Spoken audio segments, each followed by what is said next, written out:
Bienvenue dans le podcast Une blonde en Norvège. Vous pouvez soutenir l'émission en devenant membre sur Patreon.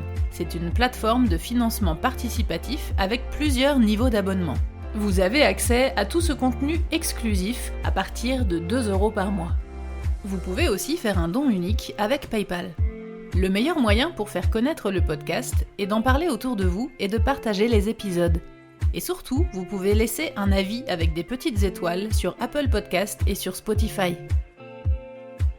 C'est les vacances. Pour moi, en tout cas, elles vont commencer. Peut-être que pour vous, c'est déjà terminé. Vous avez peut-être déjà repris le boulot. Vous avez peut-être du temps dans les transports pour écouter mes podcasts le matin ou le soir.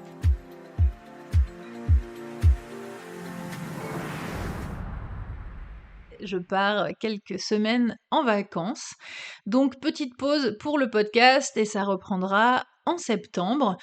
Du coup, pendant l'été, je vous invite évidemment à réécouter tous les épisodes que vous n'avez pas écoutés. Vous me dites souvent que, il y en a trop d'épisodes, que vous n'arrivez pas à tout écouter. Donc finalement, c'est pas plus mal que je fasse une petite pause à Noël et une petite pause l'été.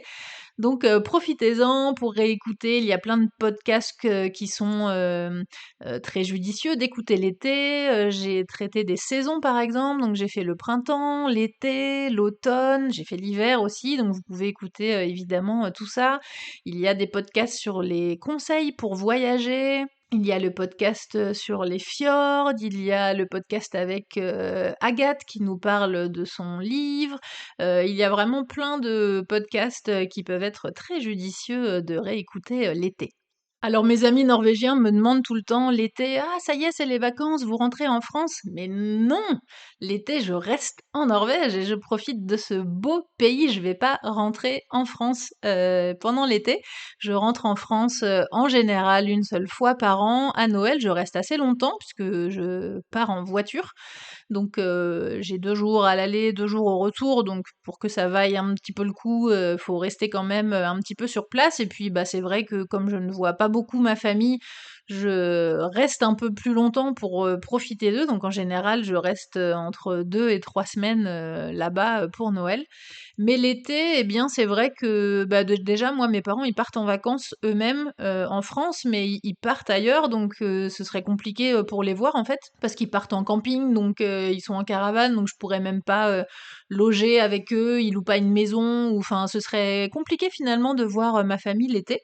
Donc c'est vrai que depuis 9 ans, je passe mes vacances d'été en Norvège et c'est vraiment très très très cool et ça fait 3 ans que je vais dans le même coin, je vais dans le Vestland.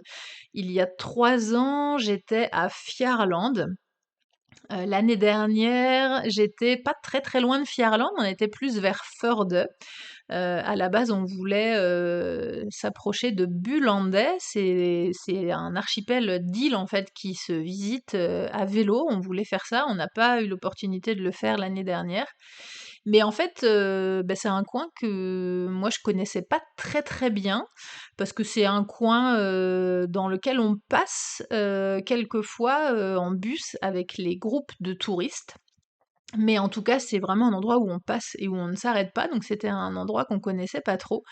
Et en fait, on a tellement aimé l'année dernière, je sais pas si vous vous souvenez, si vous me suivez sur les photos que je mets, et cetera, mais c'était les fameux endroits où il y a des plages de sable blanc et je vous prépare un e-book là-dessus parce qu'en fait, cet endroit, il est surnommé les petites Lofoten du Sud. Et c'est un truc de fou. On a fait une rando l'année dernière qui était très difficile. Franchement, j'en ai chié. Pour la descente, j'ai flippé parce que j'ai carrément eu le vertige et tout, tellement c'était à flanc de montagne, alors que d'habitude, j'ai jamais le vertige. Mais c'était un truc de fou. J'avais jamais vu ça, des plages de sable blanc, mais des super grandes plages et derrière des montagnes de plus de 1500 mètres. Enfin, c'était vraiment dingo. J'ai fait des stories, des vidéos, il y a des photos là-dessus. Donc on a trouvé ça tellement fou que, on retourne dans le même coin. Alors pas exactement au même coin que l'année dernière, mais quand même on a trouvé un super truc. Et c'est assez rigolo parce que les dernières années, je vous ai partager, les endroits, où j'étais et il y a 2 ans, quand j'étais à Fjarland, on avait loué, alors j'ai jamais eu de, comment dire? De pistons ou de partenariats, avec, des logements, soit, réduits, soit gratuits, par rapport au fait que je sois sur les réseaux sociaux et cetera. J'ai jamais eu ça. Là, j'avais loué mon logement, comme tout le monde, comme, vous, comme tout le monde sur Airbnb. J'avais payé le plein prix. Mais on avait trouvé, un super logement, vraiment dans Fjarland, dans le village et les gens qui louaient, ce logement, ils louaient plusieurs logements, en fait.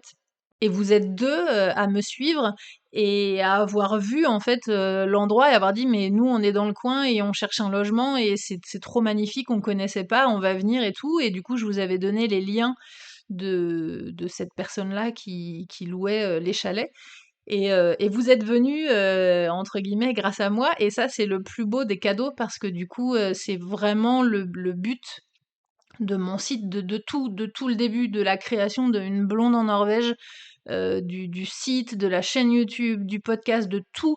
Mon but principal, c'est de vous faire découvrir la Norvège et quand je poste des photos ou des vidéos des endroits où je suis, c'est jamais, dans le but de, comment dire? De me la raconter ou de me dire: «Oh là, regardez où je vis, c'est trop beau». C'est pas du tout, du tout dans ce sens-là, c'est vraiment dans le but de vous faire découvrir des endroits et aussi dernièrement surtout, mon but c'est d'essayer de vous faire sortir des chemins et des lieux qui sont, les plus touristiques en fait. Parce que ça c'est comme je vous en ai parlé dans plein d'épisodes, c'est un gros problème. Là, par exemple, on voit cet été, il y a des gros, gros problèmes au Lofoten. Il y a des queues de camping-cars et de vannes. Il y a des problèmes de sanitaires, il y a des problèmes de parking, il y a des problèmes de poubelles parce qu'il y a trop de gens aux mêmes endroits alors qu'il y a des endroits à quelques kilomètres qui sont vides et où il y a rien et c'est ça que vous cherchez en plus, c'est cette Norvège sauvage. Donc c'est vraiment mon but, c'est de vous donner des idées, de vous montrer des endroits en fait où aller et ne pas être, dans les foules, touristiques. Donc ça, c'était vraiment très chouette, j'étais très contente, que certains d'entre vous, aient découvert, Fjarland grâce au fait que j'avais posté des photos. C'était vraiment trop, trop génial, j'étais super contente de ça. Et pareil, l'année dernière, vous êtes beaucoup à avoir réagi en me disant: «Mais c'est fou, c'est quoi ces plages? On dirait vraiment des plages, des Caraïbes, quoi» et bah, non, c'est, sur la côte ouest de la Norvège, c'est assez dingue et donc cette année, on y retourne et on a trouvé un super logement aussi, un truc, hyper chouette. C'est un peu isolé, c'est un peu au milieu de nulle part, donc j'espère que ça sera pas trop, trop isolé quand même. En tout cas,